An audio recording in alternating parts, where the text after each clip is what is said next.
जानना चाहूँगा कि कहानी का बैकग्राउंड क्या है, किस बारे में बात हो रही है, क्या ये बुक है, क्यों इसको पढ़ना चाहिए। एक बार दरख्वास्त करता हूँ आपसे, प्लीज़ ये वीडियो प्ले कीजिए, देखिए कि क्या है वीडियो में, तब हम जाते हैं अक्षत के पास और इस बारे में और बातचीत करते हैं। Sound please.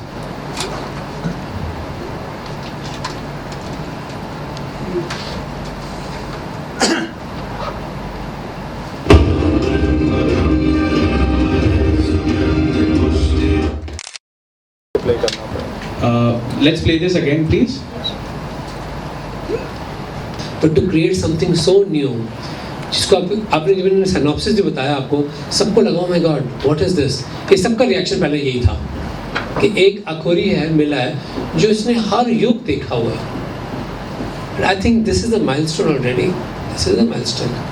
विकास सर, मैं एक चीज़ आपसे पूछना चाहूँगा और आप सब लोगों को भी बताना चाहूँगा, जैसे अक्षत ने भी कहा कि जब भी ये मूवी बनेगी बहुत खूबसूरत, बहुत अच्छी बनेगी। Vikas sir already has around 38 books, 38 किताबें लिख चुके हैं ऑलरेडी, और मेरे ख्याल से करीब 100-150 और लिखने वाले हैं आगे। तो एज अ शेफ़ जो कि बहुत ही खूबसूरत और बहुत टेस्टी डिशेस बनाते हों, कहाँ से ये भी आपके दिमाग में आता है कि ये कहानी भी लिखी जाए? मैं बताना चाहूँगा द लास्ट कलर एक बुक है which is again a fiction, जो विकास ने लिखी है, एक मूवी बन चुकी है, ऑलरेडी प्राइम वीडियो पर भी लिस्टेड है। तो कहाँ से, मतलब खाना बनाते बनाते सोचते हैं कि मुझे क्या नॉवल लिखना है, या नॉवल लिखते लिखते बताती हैं क्या डिश बनानी है? मैं एक्चुअली खाने की सर्च ही करने गया था बांके बिहारी टेम्पल में, उनके जो लड्डू होते हैं उनके ऊपर एक मेरी बहुत बड़ी किताब है उत्सव, उसके लिए। और जब मैं निकला मंदिर से बाहर तो मैंने देखा बहुत सारी विडोज़ सफ़ेद साड़ियों में खड़ी हैं। हम बैल्कनी में थी, 2 टेरेस पे खड़ी थी, मुझे आज भी याद है बिल्कुल वो। और जब मैं निकल रहा था वहाँ से, सब रंगों में भीगे हुए हैं, सड़क, दीवारें, सब कुछ, हवा रंगीन है बिल्कुल, पर उनकी वो बिल्कुल बेरंग थी। तो मुझे दिमाग में ना एक दर्द हुई कि मुझे याद आया कि मेरी साथ वाली आंटी थी जो मेरी फेवरेट थी, वो विडो थी, वो किसी से मिलना अलाउड नहीं थी, नए बच्चे को हाथ लगाना अलाउड नहीं थी, शादी में जाना अलाउड नहीं थी। तो मुझे बहुत दर्द हुआ कि ये बेरंग क्यों। बचपन में क्या होता है कि आप पूछते नहीं ऐसे सवाल, क्योंकि सब लोग मान रहे, सब ने एक्सेप्ट कर ली बात। तो मुझे बहुत अजीब लगा। और जब 2012 में उन्होंने पहली बार होली खेली तो मुझे लगा कि ये तो लिखनी चाहिए कहानी, ये तो दिल को टच करती है। एंड आई फील कि एक आर्टिस्ट के लिए रिस्ट्रिक्शन नहीं होनी चाहिए। I understand in the western world, जहाँ मैं न्यूयॉर्क में रहता हूँ, I get criticised a lot कि सर एक लाइफ में एक मिशेलिन स्टार जीतना बहुत बड़ी बात होती है, आप 6 बार कर चुके हैं, फिर आप किताबें नहीं छोड़ते लिखने, फिर आपने फिक्शन पे लिख दिया, अब आप डॉक्यूमेंट्रीज बनाते हैं, मूवीज़ बनाते हैं। आई डू इट बिकॉज मुझे लगता है कि बहुत कम समय में आपको ऐसा मौका मिलता है कि आपकी आवाज़ सब सुनना चाहते हैं, आपकी कहानी सुनना चाहते हैं। तो I think I should do that because you are uplifting so many things. और एक आपको बात बता दूँ कि because of the movie it had a very big influence at the UN also, कि इस साल कुछ हफ्ते पहले UN has passed a new mandate thanks to Global Fund for Widows, इसमें widows will be discussed in the United Nations for the first time, उनकी rehabilitation and empowerment। बहुत सही। तो मैं क्यों ना करता, मुझे लगता है कि थोड़ा समय निकालना था, करना चाहिए। विकास सर, अभी आपने जैसे खुद ही बोला ना कि 6 बार मिशेलिन स्टार शेफ आप बन चुके हैं, इतने सारी बुक्स हैं, मूवीज़ बना रहे हैं, डॉक्यूमेंट्रीज बना रहे हैं, और भी 4-5 काम हम श्योर ऐसे होंगे जो हमें भी नहीं पता, अभी आप बाद में बताएंगे। तो अक्षत की बुक के हिसाब से तो we can already say that you are already a super hero, because a normal human being can not do all this. So एक अगर मैं आपसे पूछूं कि कौन सा ऐसा हमारी माइथोलॉजी से रिलेटेड एक ऐसा इंसान या सुपर हीरो या इमॉर्टल है जिससे आप एसोसिएट करते हैं, जो इतना ही वर्सेटाइल हो या इतना ही अच्छा हो, कौन होगा वो? बहुत है, Hindu mythology is filled up with all this, but I always loved Lord Shiva a lot because I was very enamored by power and to be channelized. बचपन की कहानी है, उनके मतलब फैमिली की कहानी है, सब कुछ, and the combination of Shiva and Ganga was always one of my favorite stories. But last few years, I'm loving the mythology of Lord Krishna, a statesman, right? A total businessman in a way, absolute animal lover, and also at the same time a diplomat. और जब उनकी कहानी शुरू होती है, और कई लोग उनको वर्शिप करते हैं बच्चे के फॉर्म में, कई लोग वर्शिप करते हैं उनको as a form with Radha, sorry वो सिस्टर्स में। So I think it's one of the most versatile character in Hindu mythology is Lord Krishna, and yet we feel that he's a friend. somebody of that status, जिन्होंने इतनी बड़ी war को रोकने की कोशिश की as a diplomat, he still said कि eventually you have to fight your rights. Bhagavad Gita का हिस्सा है, you know, it's like, but you still feel कि इतना common, ये आपके दोस्त हैं. I think Lord Krishna is the most versatile.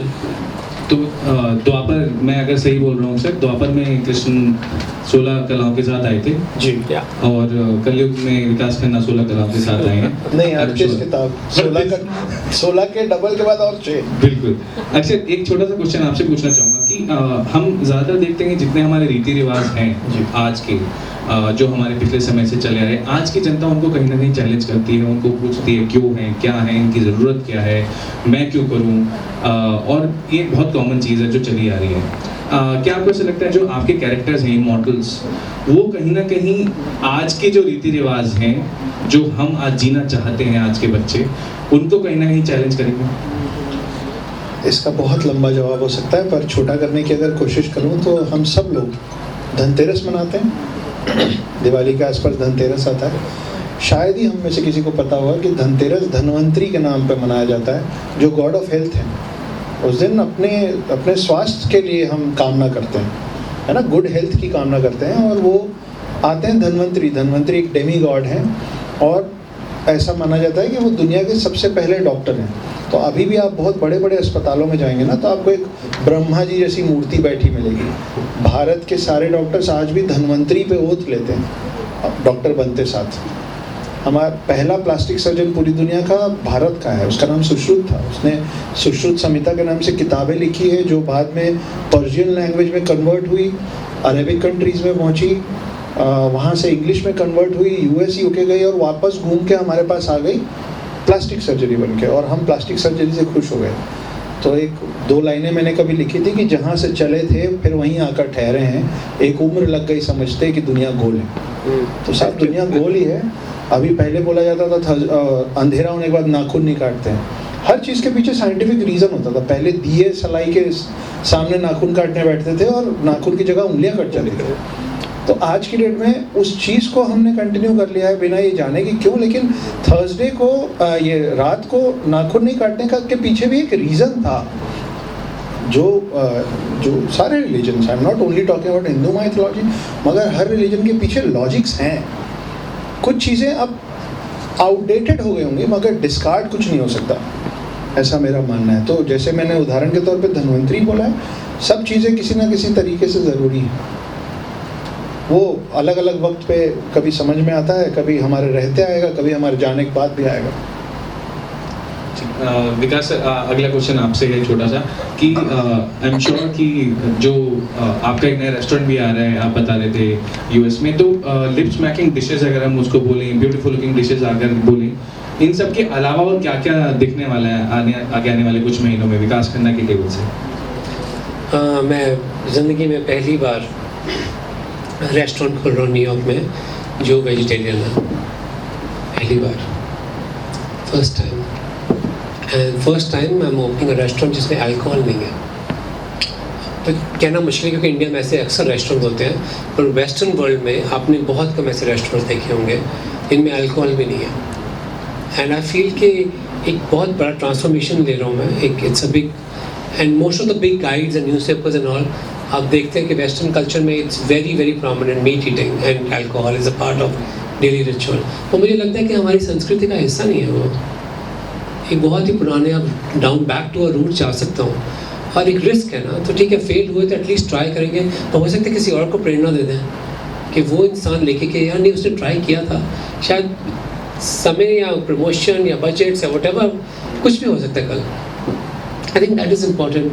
क्योंकि अगर हम देखा जाए हमारे इतिहास में, जो मेरी एक नई किताब आ रही है सीक्रेट फूड्स ऑफ इंडिया, उसमें पूरे हिंदुस्तान में it's like a food pilgrimage कि कौन से मंदिर में क्या चीज़ मिलती है खाने की, और ऑलमोस्ट हर मंदिर की रेफरेंस है उसके अंदर, स्टोरी वो क्यों बनाया जाता है उस दिन. एंड नॉट जस्ट क्योंकि ये उस भगवान को बहुत पसंद था, उसके भी रीज़न थे क्योंकि गर्मियों में खाने के लिए बहुत अच्छा रहता है. And this is a reason कि इससे हीट पैदा होती है, सर्दियों में खाना चाहिए, यू नो.